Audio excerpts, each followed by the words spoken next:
Spakher. Does anyone need translation? I think there's a booth. I don't see anyone with headsets, so I believe there's something available if you need it. Thank you very much for inviting me today. I really appreciate this invitation. It's also good to be here in what clearly is a room full of optimists, because right now conditions are not looking great for tourism, but it's good that there are still people who believe in the future of tourism in Egypt. And I have to say that the U.S. government is definitely one of them. We really do believe that the tourists will come back, that it's a huge potential source of revenue and of jobs that are both badly needed in Egypt today. Matt's going to outline his very good strategy to you, and perhaps I should be speaking after rather than before, because I have some comments on the margins of this very good report. But as Amina said, it's good to be inclusive. And there's a tendency I have discovered in Egypt for everything to be Cairo-centric. Everything comes from the center.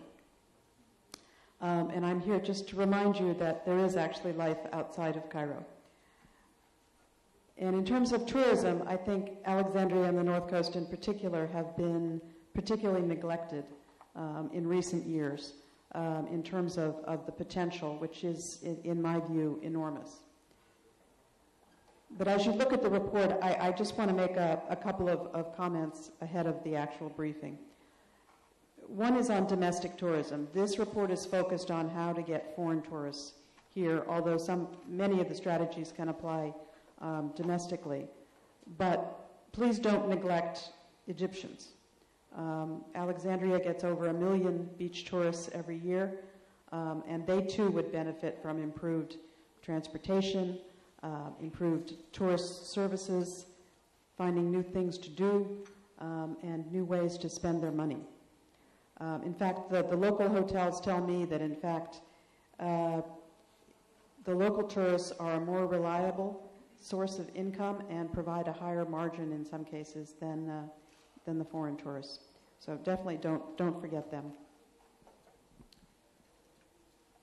Again, on the decentralization theme, I think the report quite adequately, quite appropriately addresses the need for more coordination among the various ministries and coordination between the public and the private sector in terms of tourism.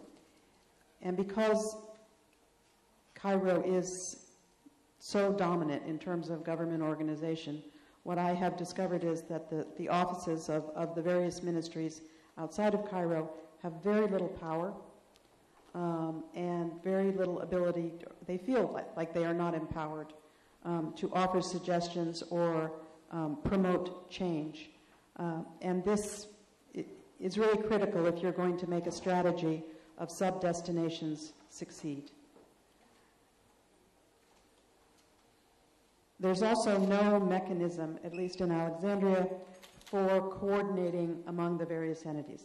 You know, we've got the Biblioteca Alexandrina, which is fabulous, but they don't coordinate their concerts with the Opera House, or the Opera House doesn't coordinate its concerts with any of the smaller venues around town. If there's a conference in town, there's no attempt to create events around that conference to encourage tourism. There's very little information about what's available and what's on and what the options are for a tourist in Alexandria, and there's even less for the North Coast. Marsa Matruh, Al Alamein, any of the other area options. So as you look at various ways to proceed with your strategy, I would look in particular about ways to increase coordination among these various entities. The report focuses a lot on access, and it's particularly true after the revolution. We have a brand new Borg Al Arab airport, but the number of international flights that now come into Borg has dropped significantly. There's a huge potential, particularly for charter flights. All the hotels on the North Coast will tell you that upgrading the Marsa-Matruh Airport and increasing its ability to take charter flights is critical to expanding their business as well. And there's also, the report touches on this, but one of the huge assets of Alexandria is the cruise ships that come in. Right now you have to get on the road to, the desert road, to reach the pyramids from a cruise ship. It took me 4.5 hours this morning. The road is a disaster. It's just a disaster. I know various entities are working on it, but the link between your two major cities needs a lot of work.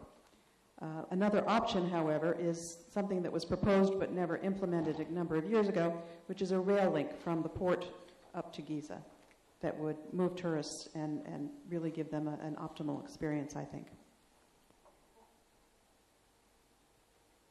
The idea of sub-destinations is wonderful, but it's going to need a significant marketing effort to make it a reality. And I would hope that the ministry would consider hiring a private firm to brand different areas of Egypt as sub-destinations, and then empower local institutions to work with private entities to market those destinations. To me, this is a tough period right now, but that means to me that there's an opportunity to plan for the future now. One of the things I personally would recommend is start working on some sort of a campaign, an international marketing campaign that says, okay, it's safe to come back to Egypt now, we welcome you back, so that you have it ready to deploy when the conditions are right.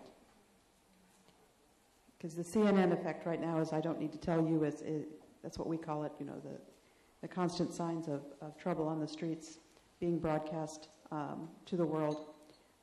It's killing you right now. It's absolutely killing you.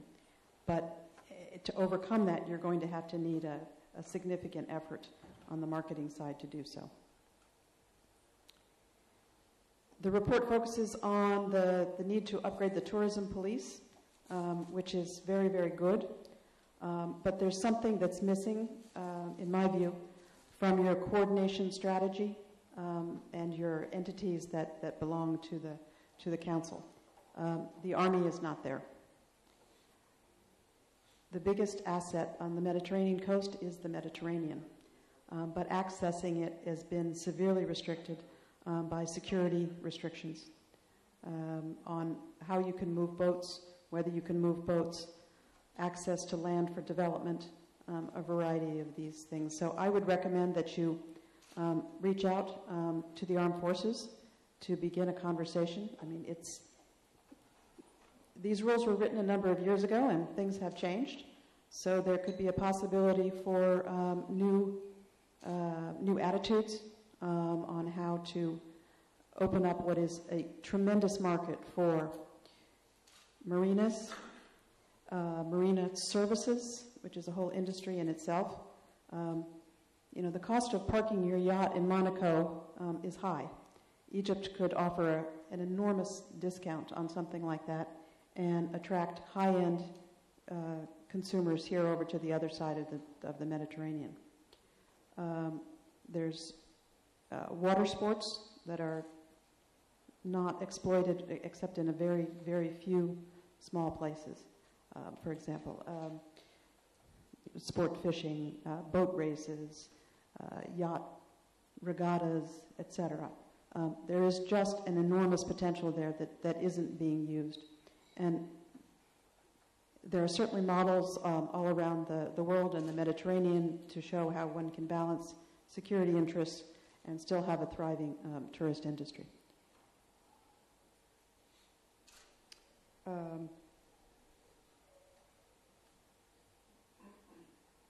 Site improvement. Actually, one word I didn't see in your report, Matt, was garbage. And I'm sorry to say, but for the foreign visitor, this is an overwhelming negative. And it's not that hard to overcome. Think about some ways that you could empower your tourism ministry to go to the sites, to regularly inspect, to give them a bonus or give them a certificate or some sort of incentive program for maintaining the sites, at least in terms of cleanliness. It doesn't really cost much to come up with this kind of a plan, and it will significantly improve the visitor experience. In Alexandria, there's also a number of museums that are just closed. There's the Royal Jewelry Museum, which opened for a couple of weeks after the revolution and then has been shut down. A magnificent possibility, which is just closed. The Greco-Roman Museum has been closed for, I believe, 7 years now for renovation. The Minister of Antiquities just visited last week and offered his support for some changes to the design. But again, you've got a collection that no one has seen for 7 years. It's a world-class collection that's crying out for space to be adequately displayed. And obviously, Egypt has higher priorities than a museum in the second largest city in Alexandria. But this goes to another really, really important point, which is no government in the world today can afford to spend the dollars needed to develop all of these facilities. You have to come up with a model for some public-private cooperation. Corporate sponsorship. I know Vodafone and some of the other corporations have started this model in Egypt, but think about it for the arts and for tourism, because it's a tremendous win-win, I think, for both sides. And we'll be able to help out the government find the revenues needed to help revive the tourism industry.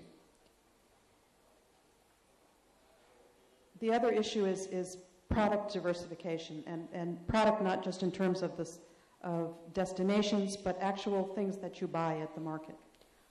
Ambassador Patterson, who was formerly ambassador to Colombia, talks about when she was there, the visitors coming off the cruise ships in Cartagena spent $148 a day in Colombia.